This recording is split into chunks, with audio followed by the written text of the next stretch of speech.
देखिए, ये सरकार अपनी नाकामी छिपा रही है और चुनाव में जो वोट की लूट हुई थी, जिस तरीके से चुनाव को प्रशासन की ताकत से और वोट को डलवा करके अधिकारियों के माध्यम से जो चुनाव जीता, उस नाकामी को छिपाने के लिए इन्होंने दंगा कराया है। अगर सर्वे की बात थी, जब पहली बार सर्वे हुआ तो किसी को आपत्ति नहीं थी, सबने मिलजुल करके सर्वे कराया। दूसरी बार जो सर्वे हुआ उसके कारण इतनी बड़ी घटना हो गई। पूरा दोष, और अगर कोई जिम्मेदार है तो वहां का प्रशासन जिम्मेदार है।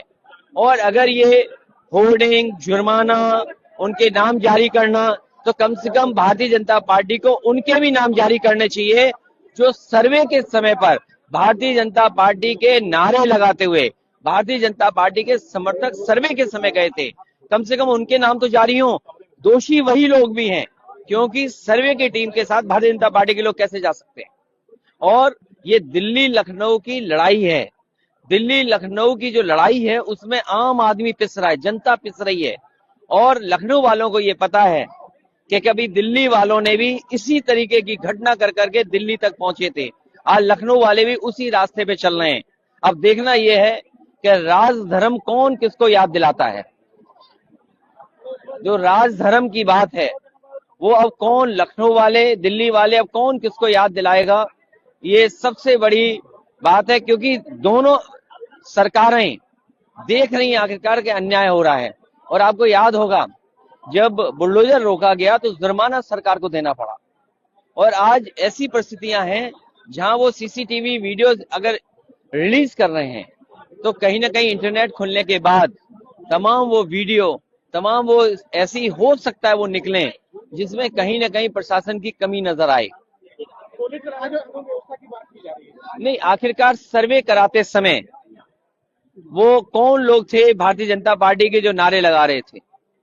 नारे लगा करके कौन सा सर्वे होने जा रहा था? क्या सरकार ने, प्रशासन ने उन पे कार्रवाई की? क्या उन लोगों पर जुर्माना सरकार लगाएगी? क्या जिस तरीके से गंभीर धाराएं लगी हैं उन पे भी वही गंभीर धाराएं लगेंगी? आप सांसद पे, विधायक पर मुकदमा दर्ज इसलिए कराना चाहते हो क्योंकि वो आवाज ना उठाएं। और जितने लोगों की भी जान गई है सब पुलिस की गोली से जान गई है। कौन नहीं जानता इस सरकार में पोस्टमार्टम के समय क्या नहीं हो जाता है।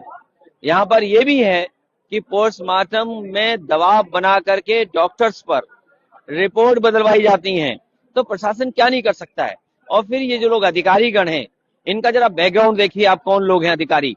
आप इनका बैकग्राउंड जब देखेंगे तो आप पता करेंगे कि ये पूरा कठपुतली बनकर के सरकार का काम कर रहे हैं। वो न्याय नहीं दे रहे हैं, वो अन्याय कर रहे हैं वहां पर।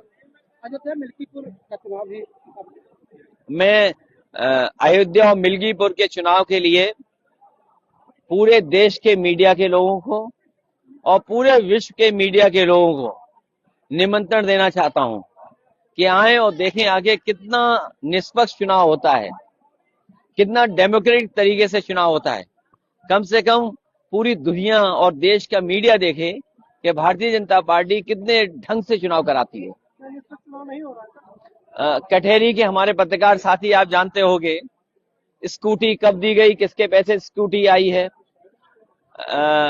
सिलाई मशीन किसके पैसे से आई है। और मैं तो आपसे कहूंगा कि कोई ना कोई सम्मान का कार्यक्रम जरूर किया जाएगा। जिन अधिकारी, चाहे वो डीएम साहब हों, चाहे वो कप्तान साहब हों, जिनके इशारे पर अच्छा वोट पड़ा है, कभी न कभी उनका भी सम्मान होना चाहिए।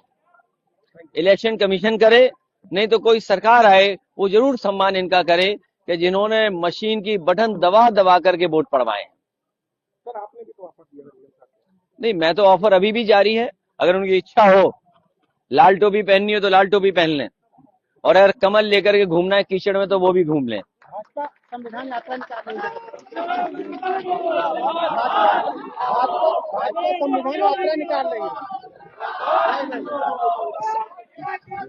देखिए,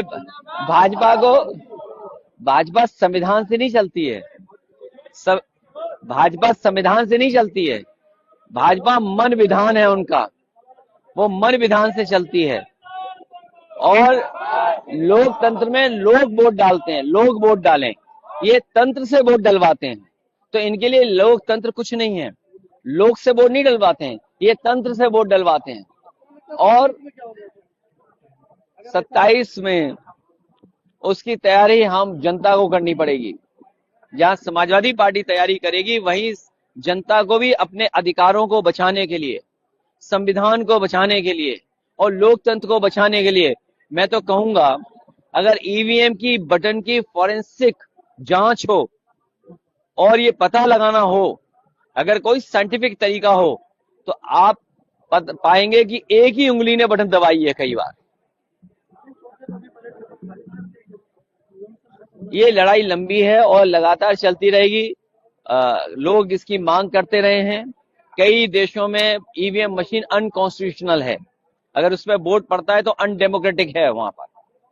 27 से 27 देखिए 27 दूर नहीं है, 27 में बहुत से लोगों को जाना। ये जो दंगा हुआ है, मैंने आपसे कहा, ये दिल्ली लखनऊ की लड़ाई है। लखनऊ वाले दिल्ली जाना चाहते हैं। जो कभी दिल्ली वालों ने रास्ता अपनाया था दिल्ली पहुंचने का, वही रास्ता अपना रहे हैं। और इस झगड़े में, दिल्ली और लखनऊ के झगड़े में, उत्तर प्रदेश का भाईचारा